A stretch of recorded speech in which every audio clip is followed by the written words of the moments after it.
Well, as a teacher, my philosophy, even as an educator, was to provide them opportunities so that they could become better people who they are. And as basketball players, we weren't trying to get them to go to, we were just trying to make them feel good about themselves and be the best that they could be and to get along with each other.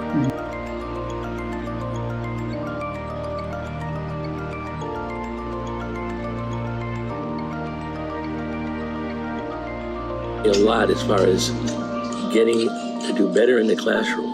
You got to get to know the kids. So come to the games, Jer, or come to the track meeting, So I would go, and sometimes I became an assistant actually one year in the cross country. And I just saw what it did in my classroom. So hanging out with him, whatever, I didn't do it on purpose, but then after a while I thought, okay, he's the key to get good classes. So he meant a lot that way.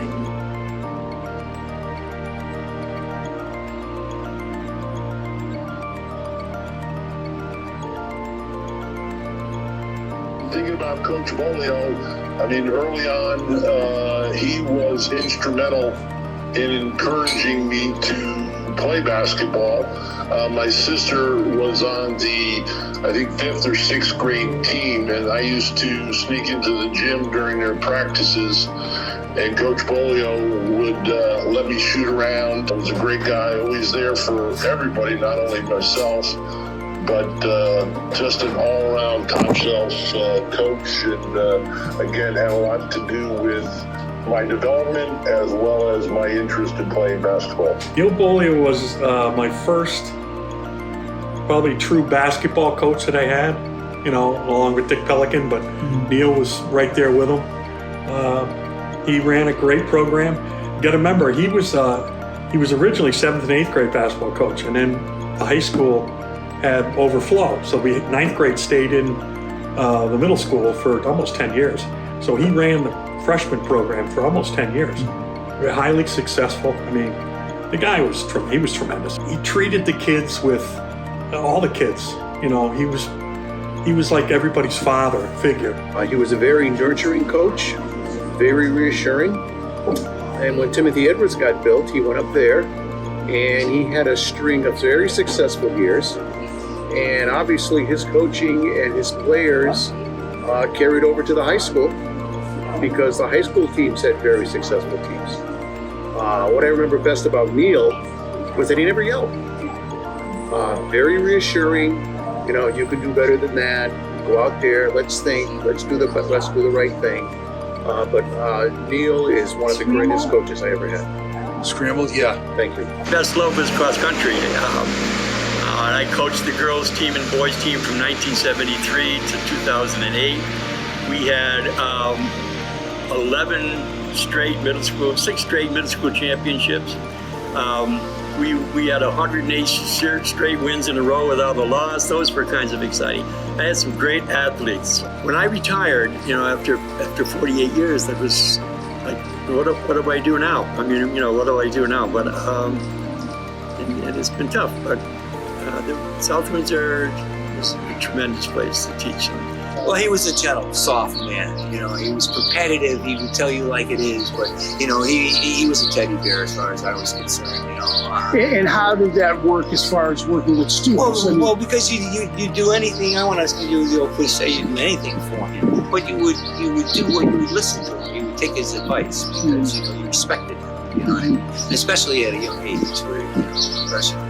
And if you think about it, the freshmen were down there too, so it was a little different back then. But, yeah, as and we used to go up to his house. Okay, so he's a friend. We used to go up to his house during the NCAA's. Me and Scotty cook lasagna and sit down and watch the whole tournament with him. And this was after we had graduated from high school, so the relationship lasted. So that means something. The kids that came out for cross country when they first came out was they wanted to get in shape for basketball, or they wanted to get in shape for football. You're talking about primarily boys, right? No, boys and girls. Okay. And girls would be want to try out for their soccer team, whatever.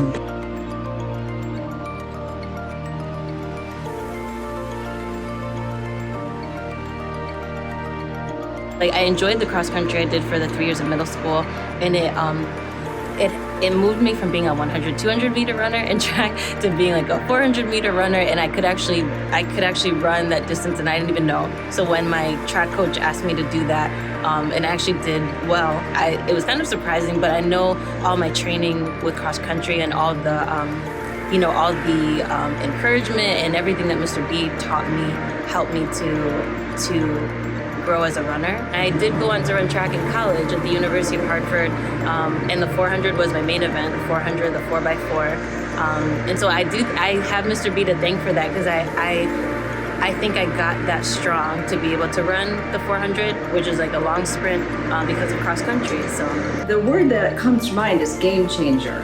You know, he was a coach back in 1977, but now when you're at this time in your life where you're taking a look back and you're realizing your influences, I mean, he really, at the end of the day, gave me a different way to look at the world. I kind of carried that forward from middle school right into now, and I will still reflect on things that he said in practice. Although I didn't really understand it at the time, what he was saying, now I think I understand what he was trying to say. And it really is about being a good person, being a kind person, an inclusive person. But what would happen is they would come out and they would find out that they liked what they were doing. They got better at what they were doing, and it was helping them particularly become better athletes. And a lot of them just stayed. He was like, come join the boys team. And I was like, the boys team? And he's like, yeah, come join. You know, I have some girls that run. And I was like, oh, that'd be great. I never forget going home and telling my parents, and they were like, you're gonna what? But joined it. It was fantastic. I just felt empowered and felt like, wow, I can do this. This is really a lot of fun. It was great. And I think that's where I said empowered. It empowered you. It was like, didn't matter if you were a girl or a boy. You came and you competed. You put it out there and you did what you could do. And you competed with everyone. There was no, you know, you're a girl, you're gonna only compete with the girls. You competed with everybody. For me, in terms of, I really like there were no cuts on the team. I know, like, besides like doing well individually, and I can talk about that too, but it was really just about like the team, how I was friends with like runners of all different levels, and he didn't group us. He didn't like group us besides like if we were training hard for something by like our level. I really liked like he knew everybody's name, was just super, wasn't snooty towards any runners. It was just like everybody was valued the same is what it really felt like. He was stern with us, like he had rules and stuff like that, but and he wouldn't tolerate bull. Not that I really saw it, but I remember like he did a lot on like not tolerating bullying and being like just a team player, kind, caring. He was like so kind and really seemed like he was invested. Like our personal success like mattered to him. To this day, of the 6 or 7 guys that I think or I feel like influenced who I became, he's one of them. And it was primarily because he's the kind of guy who, he was the nicest guy in the world, and he could still kick your butt. You know, he could still make you do more. Whatever you felt like was the end, this is as far as I can go, he can get more out of you. You know what, this is funny. I can remember I had a Marine Corps drill instructor, and he's going to make you do 100 push-ups, then 110. I'm like, you know, Mr. B made me run Glenwood. You know, from Avery Street up to TE, I can do this. A lot of kids would come out and find out that they felt good about themselves because they could mark their progress. I mean, they could see themselves Their times improved. Their times would improve. Stamina. And my philosophy was I wanted to give them one moment in time. I wanted them to have that moment, you know, and that could be running their best time, or running a better place than they did, or if they were on the bench, maybe become a starter next year, or, you know, play. and know that they helped the team. I wanted them to feel better about who they were and about themselves. I'll never forget, Neil, what you did for your programs in particular, but even more so for our programs, that is different sports at the high school. There were a couple of years I can remember where we weren't allowed to have athletic teams for some reason. It had to do with a lot of things, and that hurt us a lot. We didn't do as well because you prepared the kids very well. I think you did a great job. In fact, a lot of our success at the high school is because of his working with the kids and teaching the kids about the different athletic events. One of the things at that time, there was a lot of bullying going on in middle school kids.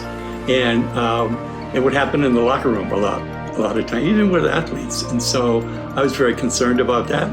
And with a couple of the boys on the team, basketball team, I started an anti-bullying program and got the whole school involved in the program. Actually got a certificate from the governor and so that was part of it that stood out. And I wanted my athletes especially to recognize that it was happening, and when they saw it happening, to do something about it. And they did. And you said you're still in touch with some of the athletes. Oh yeah, I'm in touch with a lot of them. How do you view that? I love that, and I love it. And it's funny, I got a note the other day. This woman was, because they all knew I loved the color orange. And she was making a cake, and she took all the colors out except orange. She put all the orange ones, and she sent me the picture of it.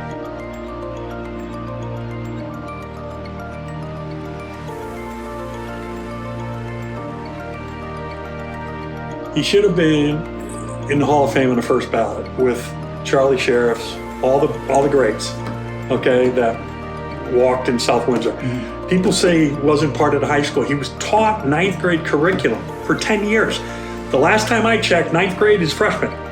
So he was part of the high school. He didn't work up there, but it's crap when they say that. To me, it is. He belongs in the Hall of Fame.